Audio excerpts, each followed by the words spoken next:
Hello viewers, this is Kisi and welcome back to my channel. In this seventh part of my tutorial series working with step 7, I will take you through how to configure hardware for S7400. Okay, so before we go ahead, I will plead with everyone who is watching this video right now to subscribe and also like and share this video and also leave a comment below. This will help me to improve this tutorial series.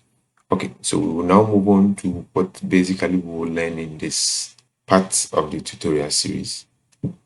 Okay, so in this part, we will create S7400 project and then we'll move ahead to configure the S7400 hardware for this new project that we've created.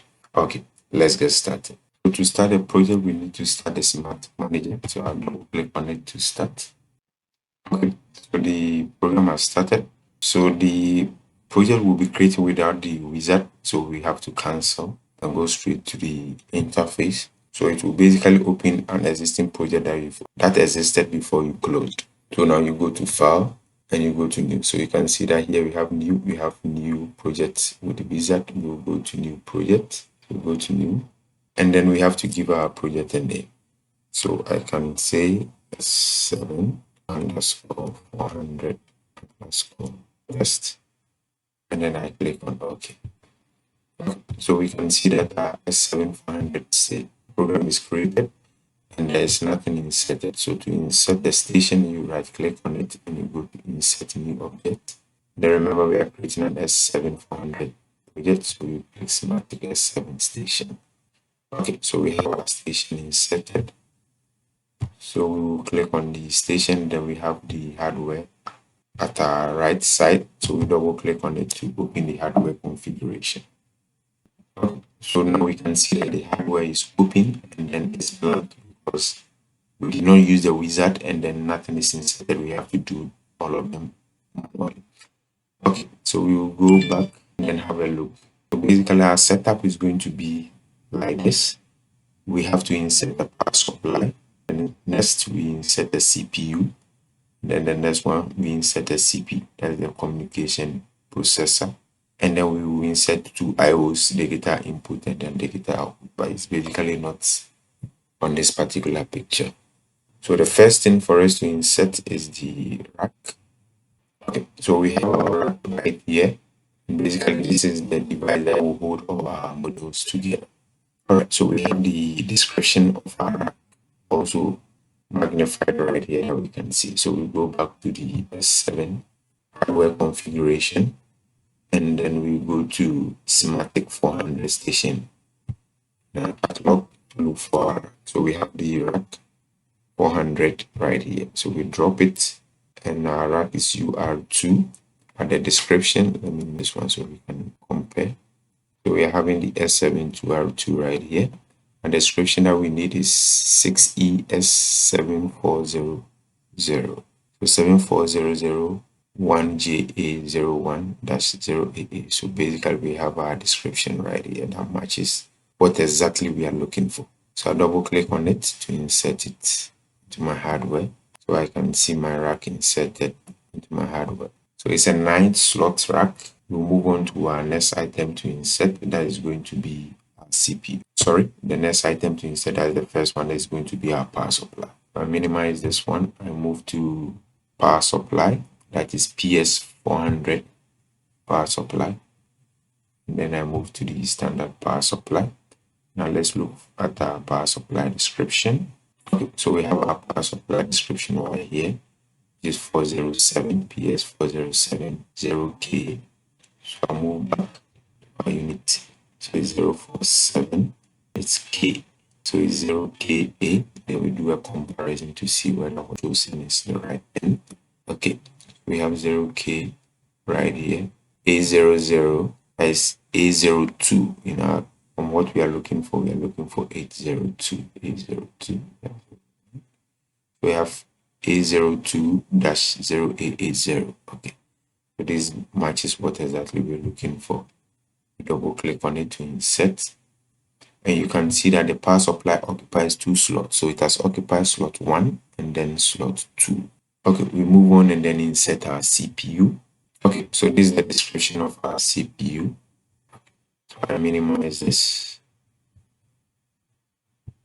and then go to CPU and then look for 414, CPU 414 2DP. And I'm looking for XK05. So I have it right here. I minimize it and then I select the version type that I need, 5.0. So I double click on it. Okay, so it's asking for an address. So basically address 2 is where we program the MPI adapter will be connected. So I'll create Profibus network address. So I click on new to create it. So this is my Profibus 1 network. Okay, so I click on OK and I have my Profibus 1 network inserted and I click OK. And you can see your Profibus network, which is used for distributed peripheral connections. Okay, so we are done with the CPU insertion. We will now move on to insert the CPU, which is the communication processor. So I move to the CP. So we have our CP right here. This is how it looks like.